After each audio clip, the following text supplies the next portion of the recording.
Hai, seorang ke jalan tu? Kau apa hal panggil aku macam tu? Kau tahu tak salah panggil macam tu? Tak adalah. Asal kau suka aku ke? Ingat ke akak tak datang? Datang ni. Kau suka aku, kau kahwin aku. Kau nak kahwin aku tak? Tak ada, saya panggil-panggil je. Dah panggil kau kena kahwin aku kak.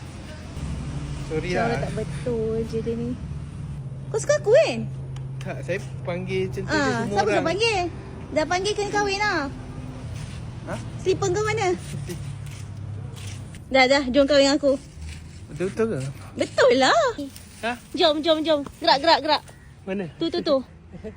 Buat apa kat situ? Kita pergi tengok dog gift lah. Okey, dekat Najib Bakery kita ada main produk kita, cake chocolate moist. Kita ada cookies daripada Najib Bakery, ada brownies. Dan ini produk baru kita ada tak nas.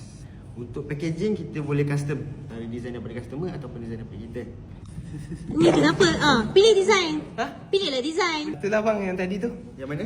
Yang tu. Ni. Butterfly lah. Oh, sebab kat Abang Lock hari ni kita ada free gift. Oh.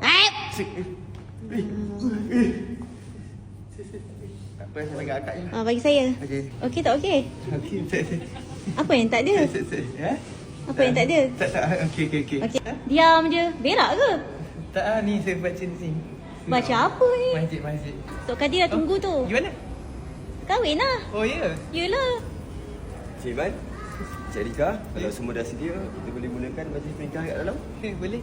Boleh? Masuk dulu. Jom. Elok-eloklah sanding. Nak jadi laki aku ni. Saya biasalah. Tak biasa? Saya biasa. Ngada lah. Okey. Kau nak berapa orang anak? Ha? Hari tu saya tegur macam tu je. Macam planning. Yelah. Dah, jom tidur.